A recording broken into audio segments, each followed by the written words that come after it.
Bakit magkaiba kayo ng trip ng lolo mo pagdating sa paghawak ng pera?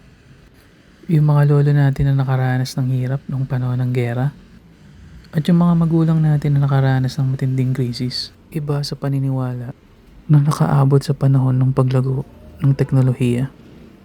Ayon sa libro ng The Psychology of Money, ang taong lumaki sa hirap ay iba ang pag-handle sa risk kumpara sa taong lumaki sa yaman. Nakakaapekto din ng panahon kung kailan sila sinilang, ang pinagkukuhanan ng pera, at ang ekonomiya. Kaya minsan nagtataka tayo sa desisyon ng ibang tao kung paano gumastos. Ayon pa kay Morgan Housel, walang isang tamang paraan sa paghawak ng pera. Pero bakit ganun? Parehas lang naman kayong gustong magtagumpay. Ayon naman sa isa pa niyang libro na Same as Ever, sa mundong pagbago-bago, merong nananatili sa bawat tao na kahit kailanman ay hindi nagbago. Kung hindi ang ating emosyon, emosyong magtagumpay, seguridad, takot sa walang katiyakan, at syempre, hindi mawawala ang kasakiman. Pare-pareho tayong gustong magtagumpay sa buhay, pero magkakaiba tayo ng pamamaraan. Halimbawa, sa libro ni MJ DeMarco na The Millionaire Fastlane, ayon sa kanya, meron tatlong klase ng daan. Ang una, the sidewalk.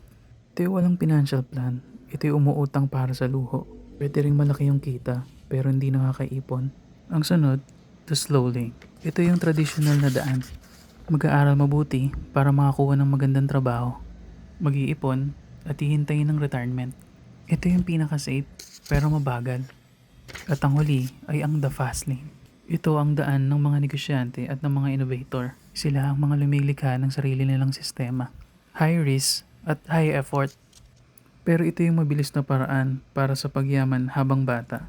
Isang point of view yan ng isang taong ibang edad at iba ang karanasan.